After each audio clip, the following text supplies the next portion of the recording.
Hi, my name is Matt Minton. I'm with Geek Vibes Nation, and today I'm sitting down to speak with writer and director Chuck Russell about his new film, Witchboard, premiering at the Fantasia International Film Festival this year, which honors genre-bending and original horror films from all around the globe. The film follows what happens when a young woman comes across a curious pendulum board and unleashes it into the world. Thank you so much for your time today, Chuck. How are you doing? Great to be here, man. Yeah, it really is an honor to speak with you. And so I know the film's premiering at Fantasia tonight. I'm curious how you're feeling. I'm thrilled. It's the first time I will see it with a large crowd.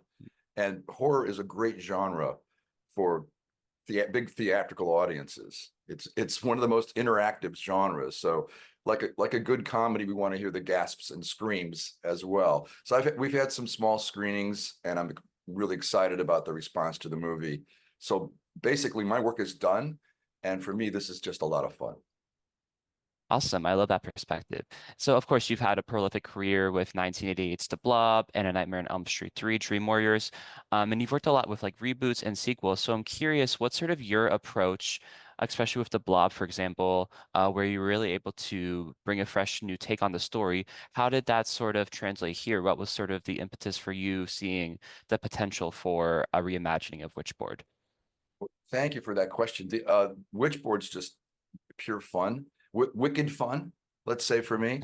And I realized the potential was similar to The Blob in that it's a resonant film that fans still really relate to, but there was plenty of room to kind of explode the idea. For one thing, there was no witches in the original. I can take my interest in Wicca and the Wiccan practices and pagan practices and weave that into this story in an interesting way I hadn't quite seen before. I also had never seen pendulum boards in films, and Mm. pendulum boards were the predecessor to Ouija boards. They were actually outlawed by the French Pope in the 1700s, and innocent people got burned just for having one. So those were called spirit wheels or pendulum boards in the day. And I know as a filmmaker, there's certain things I just really wanted to film that. It's a very cinematic tool. And I'd seen plenty of Ouija board movies, and this is something quite different. So we took the original, we honor the original, but then we just blow up the idea. Absolutely. And I'm curious, like as you mentioned, the pendulum board, kind of how you went about designing it, all of the just all of the research that kind of went into that.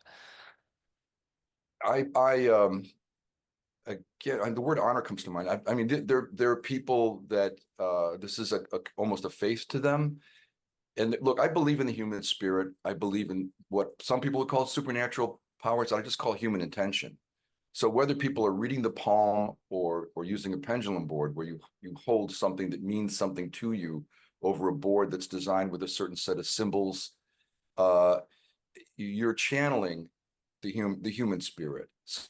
So I think there's human intention is magical, and you can learn things from that. But it's also we're to be cautious because these are like gateway drugs to deeper occult things.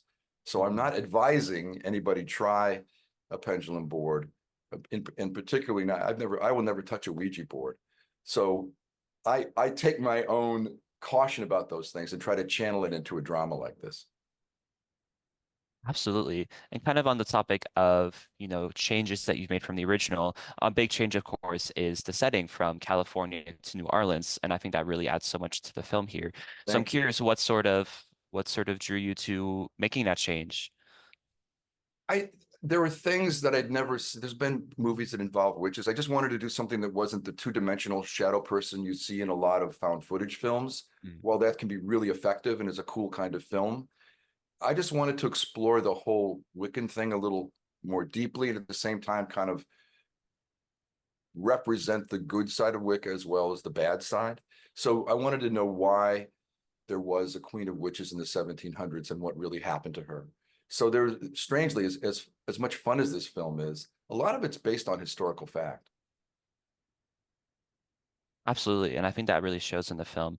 And sort of, looking at your career, I think a big through line for a lot of your films is, your use of practical effects, especially in the Blob. So I'm curious how many of the effects here were practical, what sort of your approach was to all of the gore and the blood. Almost everything is practical. So at this in my, I've just learned from experience, there's a couple of reasons practical effects are actually more frightening. And I got to give a shout out to Madison Eisman, our leading lady, because we really put her through the ringer doing it. So yes, I use CGI, but to enhance practical effects. Mm. Everything grabbing and throwing and drowning Madison's character were real effects. I had to build the bedroom set 8 feet in the air with a, we did. I don't want to give away spoilers, but everything you see, she really did, and safely. I designed these things, so I'm not, we're being very cautious. But then CGI is a great tool for enhancement in horror. So Mm. in The Mask, we were literally pioneering CGI. But I had the same instinct. I didn't want to cover Jim Carrey with CGI. I wanted to Right. enhance what Jim could do with CGI. In this case, I lean more towards practical effects. And for one thing, the actors project more fear because when Mm. something's going to explode out of a set piece, even though we've rehearsed it and it's safe, it's scary for them.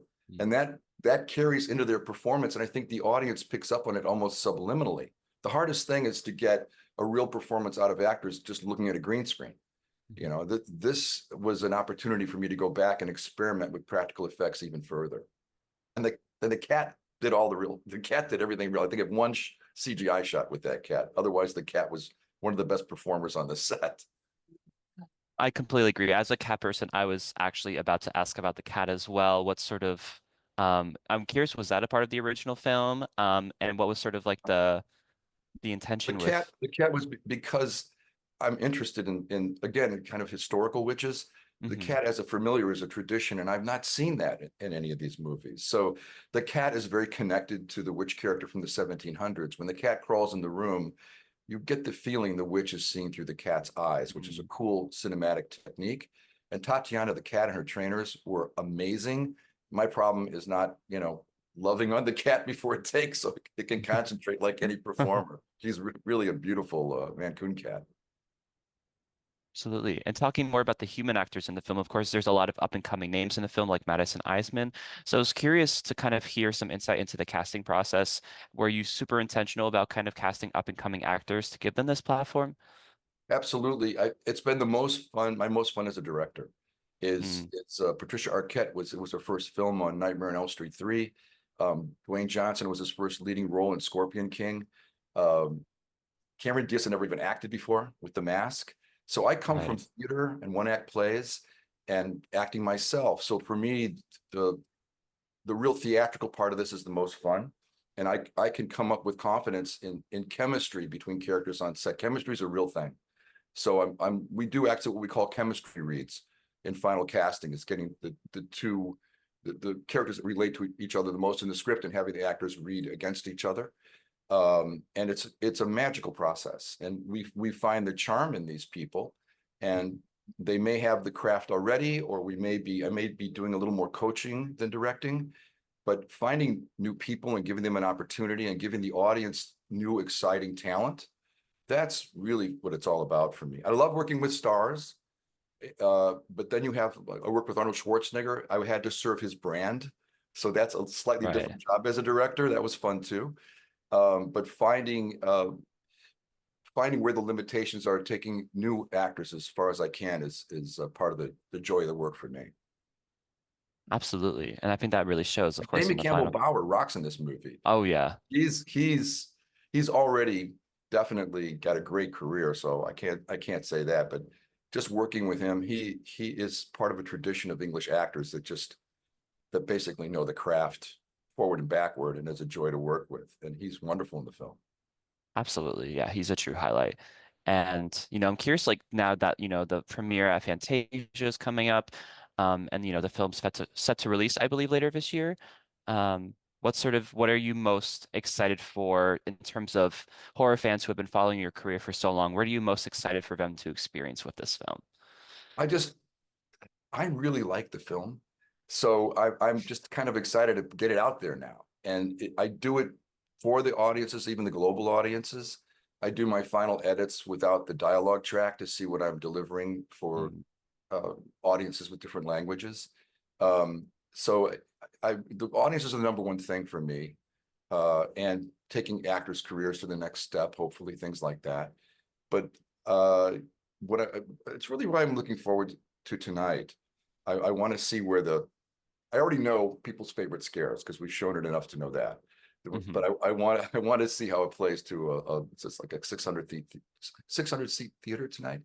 And in the other thing about this film, it's a truly independent film. We were able to make it with our own team, and now we're talking to our friends at different distribution companies and studios that are excited about it. So it's the process of showing it at a festival is very meaningful because we Hmm. get it out there and get its exposure, and we decide who our best partners are for the distribution. So I hope it comes out at the end of this year or beginning of next, but I'm quite open about when it should be. It'll be soon. Absolutely. Yeah, and I think especially exciting at a festival like Fantasia that champions so many like original, thought-provoking, and independent horror films. So it feels like the perfect place for a film like this to premiere. I agree. What I've seen already has been a lot of fun. Absolutely. But yeah, is there as we're kind of wrapping up here, is there anything else that I haven't touched upon yet, or anything else you want people to know, anything else you want people to be excited about here? For me, it's a return to the horror genre after experimenting in different genres, into action and into thrillers and into comedy. There's a really interesting parallel between horror and comedy because they're both Mm, about suspense and payoffs. In the comedy, you're creating a situation and turning it on its head to get a laugh. In horror, it's a bit of a chess game with the shots and the timing with the audience to get the gasp or the scream. So mm, there's an interesting similarity. What I like about both genres is they're some of the strongest cinematic experiences. It becomes almost a tribal experience where we're all together in one theater.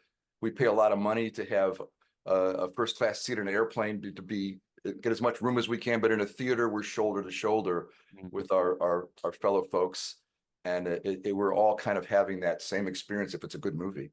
And I just think that aspect of it is really cool, and I'm glad we're showing tonight, and we're looking for a theatrical release. Absolutely. Anything fans can expect from you coming next? Anything to look forward to in the coming years? I'll probably do more horror. I'm looking at a little bit of sci-fi. I like going back to taking the technology, seeing what's new, literally changes every 6 months, seeing what we can do new with visuals. But for me, they'll always be based on a strong level of practical effects for the kinetics.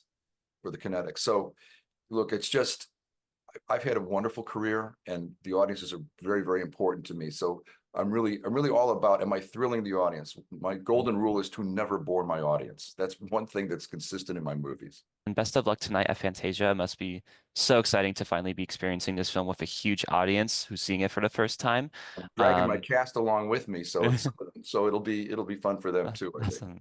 That'll be even better. So thank you so much for your time, Chuck. Really, really great to speak with you, and best of luck with Nice everything. speaking with you, Matt. Thanks a lot.